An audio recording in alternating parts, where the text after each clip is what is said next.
ओम श्री गणेशाय नमः। आपको और आपके परिवार को गणेश चतुर्थी की हार्दिक शुभकामनाएं।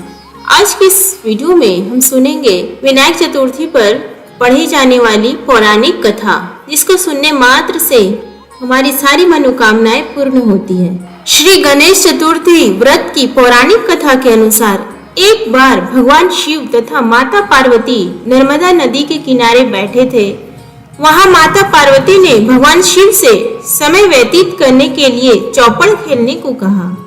शिव चौपड़ खेलने के लिए तैयार हो गए, परंतु इस खेल में हार जीत का फैसला कौन करेगा, यह प्रश्न उनके समक्ष उठा तो भगवान शिव ने कुछ तिनके एकत्रित कर उसका एक पुतला बनाकर उसकी प्राण प्रतिष्ठा कर दी और पुतले से कहा, बेटा हम चौपड़ खेलना चाहते हैं, परंतु हमारी हार जीत का फैसला करने वाला कोई नहीं है, इसलिए तुम बताना कि हम दोनों में से कौन हारा और कौन जीता। उसके बाद भगवान शिव और माता पार्वती का चौपड़ खेल शुरू हो गया। यह खेल 3 बार खेला गया और संयोग से तीनों बार माता पार्वती ही जीत गई। खेल समाप्त होने के बाद बालक से हार जीत का फैसला करने के लिए कहा गया, तो उस बालक ने महादेव को विजयी बताया। यह सुनकर माता पार्वती क्रोधित हो गई और क्रोध में उन्होंने बालक को लंगड़ा होने, कीचड़ में पड़े रहने का श्राप दे दिया।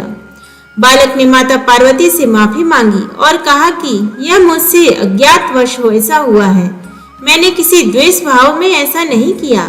बालक द्वारा क्षमा मांगने पर माता ने कहा, यहाँ गणेश पूजन के लिए नाग कन्याएं आएंगी, उनके कहे अनुसार तुम गणेश व्रत करो, ऐसा करने से तुम मुझे प्राप्त करोगे। यह कहकर माता पार्वती शिव के साथ कैलाश पर्वत पर चली गई। 1 वर्ष के बाद उस स्थान पर नाग कन्याएं आई। तब नाग कन्याओं से श्री गणेश के व्रत की विधि मालूम करने पर उस बालक ने 21 दिन लगातार गणेश जी का व्रत किया। उसकी श्रद्धा से गणेश जी प्रसन्न हुए। उन्होंने बालक को मनोवांछित फल मांगने के लिए कहा। उस पर उस बालक ने कहा, हे विनायक, मुझ में इतनी शक्ति दीजिए कि मैं अपने पैरों से चलकर अपने माता पिता के साथ कैलाश पर्वत पर पहुंच सकूं और वे यह देख प्रसन्न हो।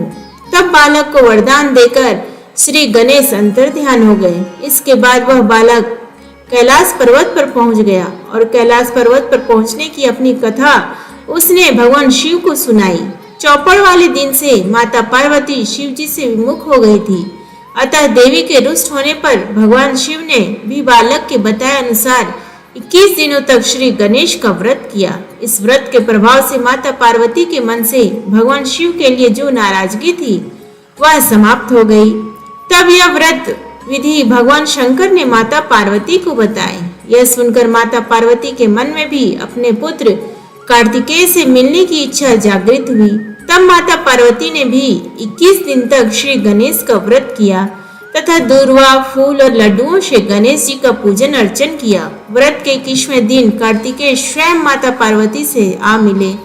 उस दिन से श्री गणेश चतुर्थी का यह व्रत समस्त मनोकामनाओं की पूर्ति करने वाला व्रत माना जाता है। इस व्रत को करने से मनुष्य के सारे कष्ट दूर होकर मनुष्य को समस्त सुख सुविधाएं प्राप्त होती है। बोलो गणेश भगवान की जय। आशा करती हूँ आपको ये वीडियो पसंद आया, तो प्लीज़ वीडियो को लाइक, शेयर और चैनल को सब्सक्राइब करें। धन्यवाद।